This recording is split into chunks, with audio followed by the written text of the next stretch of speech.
May nahuli ng ano. Ay putang ina. Yan, lagyan ko ng konting bigas, no.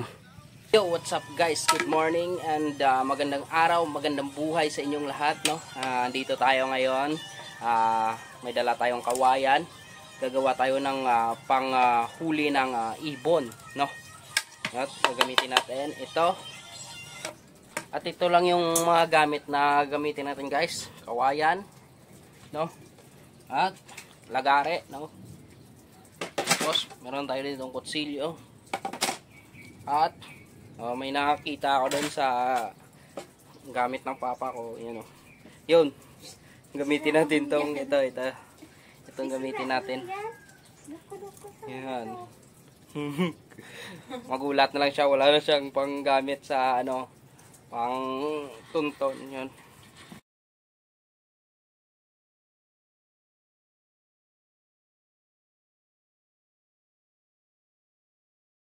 Ito tulis pang tusok sa lupa, yun. Yan. Nakaganito siya, oh. Yan. Tsaka may tali dito ang dalawa. Yan, tapos may tali dito, yung panghuli. Dito na tayo sa exciting part, no? Yung susurpresahin ko yung tatay ko, no?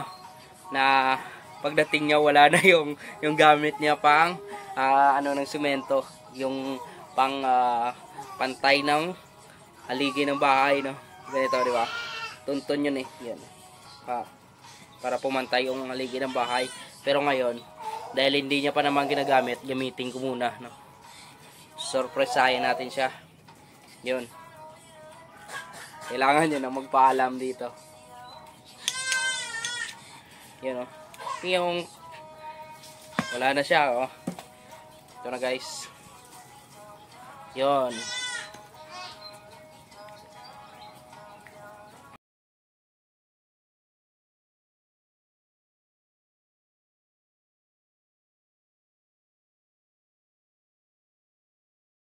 Hiwaan natin dito.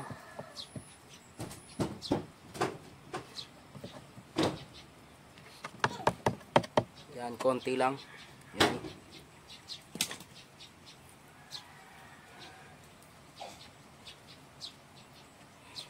Yun. So ito guys, dito ko siya nilagay yung ano ko, ginawa ko, no. Yun.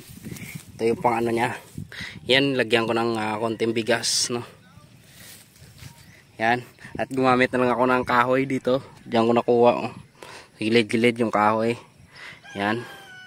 Medyo mahina siya kumpara sa kawayan, pero ayos lang. At yan. Mag-aantay-antay lang tayo hanggang mamaya. Yan. Kasi minsan marami ditong mga ibon, no. Mga tikling na tinatawag. Yan. Pag nahuli yan mamaya, pakita natin sa iyo. So yun guys, pumisik na naman yung ano natin. Wala na palang ano, wala nang bigas, no? Ito siya, pumisik na naman siya. Walang nahuli, no? At yun guys, ito siya, pumisik, wala tayong nahuli. Yun, meron tayong, ito lang siguro ilagay natin dito. Gunat. Bukan natin ito ipain. Ayan. Kung ang pain natin dito.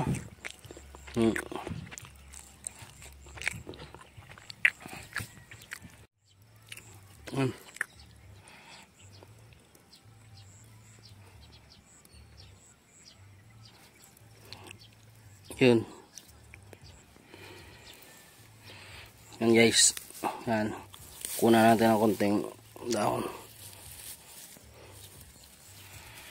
Yan, sana may mahuli. May nahuli na yata. Tara dito.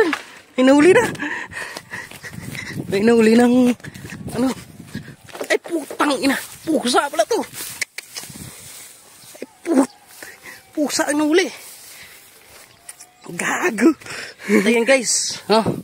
Ito. Nakaligtas yung ano. Nakaligtas yung pusa. Buti na nakawala siya. Natanggal pala yung buhol ng ano ko. Natanggal yung buhol ng ano ko. Yun yung buhulan niya natanggal. Tingnan natin yung ano. Yun. 3 piraso kanina. 2 piraso lang natira. Kinain ng pusa.